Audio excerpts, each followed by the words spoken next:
बंगाल में हिंदुओं पर अत्याचार, ममता लाचार। पश्चिम बंगाल में बवाल पर साध्वी प्राची की एंट्री।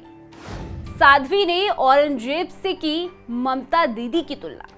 मुख्यमंत्री ममता बनर्जी के पश्चिम बंगाल में वक्फ कानून के विरोध में हिंदुओं पर इतना अत्याचार हुआ कि उनकी चीखें सुन देशवासियों का कलेजा फट गया। आप सोचिए, हिंदू बहुल देश जहां पर 125 करोड़ से ज्यादा सनातनी रहते हो, उसी भारत के एक हिस्से में हिंदुओं के खिलाफ बर्बरता की सारी हदें पार कर दी गई। मुर्शिदाबाद समेत मुस्लिम बहुल कई जिलों में मौजूद दंगाइयों ने अपने अपने इलाके में ऐसा उत्पात मचाया कि देखने वालों में दहशत भर गई। ऐसा खौफ दिखाया कि हिंदुओं को घरों को छोड़कर भागना पड़ा। पश्चिम बंगाल में हिंदुओं को सरेआम मारा पीटा जा रहा है और तड़पाया गया और उनकी संपत्तियों को नुकसान पहुंचाया गया। और ये सब हो रहा है मुख्यमंत्री ममता बनर्जी के राज्य में, जिन पर इस हिंसा को भड़काने का आरोप लग रहा है। इसी बीच विश्व हिंदू परिषद की तेज तर्रार नेत्री साध्वी प्राची ने बंगाल हिंसा को लेकर ममता बनर्जी पर खूब सवाल खड़े किए हैं।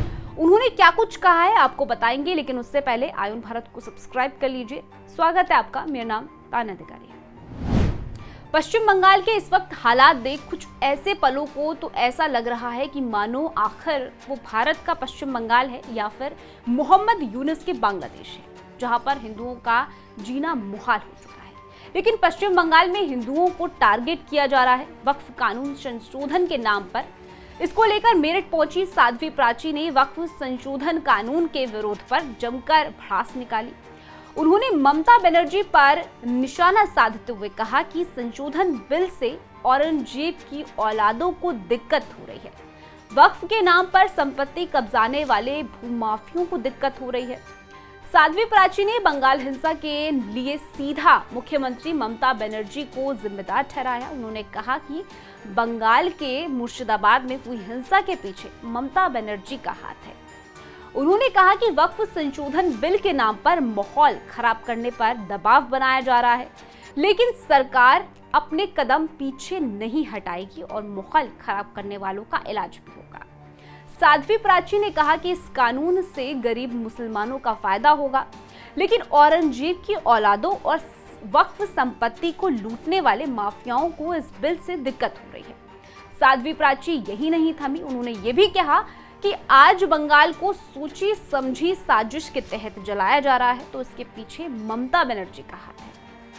80 और 90 के दशक में कश्मीर में जो हालात बने, ऐसे ही हालात पश्चिम बंगाल में पैदा किए जा रहे हैं, ताकि जिस तरीके से कश्मीर से लाखों हिंदू अपना घर जमीन छोड़ने पर, पलायन करने पर मजबूर हुए, उसी तरह से पश्चिम बंगाल से भी हिंदू पलायन कर जाएंगे। साध्वी ने कहा कि एक समय में कश्मीर में 90% हिंदू आबादी रहती थी और अब 1% भी नहीं है।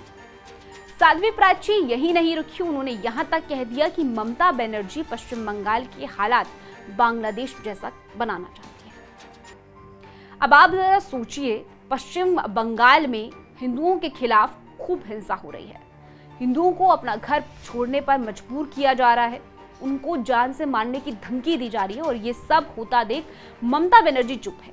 पश्चिम बंगाल में मुस्लिम हिंदुओं के खिलाफ हिंसा पर उतर आए हैं और राज्य की मुखिया ममता बनर्जी उनसे हाथ जोड़कर कानून व्यवस्था और तमाम प्रशासनिक आलम को शांत करने की कोशिश कर रही है। वो हिंसा रोकने के लिए मौलानाओं के साथ कोलकाता में कार्यक्रम करती है और मौलानाओं के हाथ जोड़कर उनसे हिंसा रुकवाने की अपील करती है।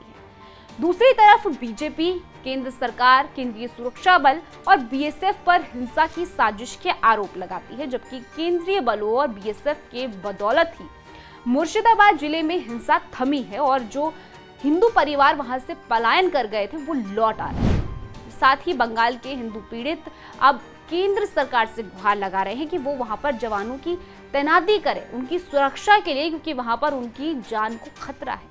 और कुछ ऐसे लोग से जिनको वक्फ कानून के नाम पर भड़काया जा रहा है, वो कानून जिसको 5 साल की मेहनत के बाद वक्फ संशोधन कानून संसद से पास किया गया है, लेकिन अब माहौल खराब कर सरकार पर दबाव बनाने की राजनीति हो रही है। लेकिन सरकार किसी भी कीमत पर अपने कदम पीछे नहीं लेगी और देश का माहौल खराब करने वालों का भी इलाज होगा, ये भी गारंटी है। इस खबर में फिलहाल के लिए इतना ही। पूरी रिपोर्ट को लेकर आपकी क्या कुछ राय है कमेंट सेक्शन में जरूर बताइएगा। बाकी देश और दुनिया की ऐसी खबरों के लिए आप जुड़े रहिए आयुन भारत।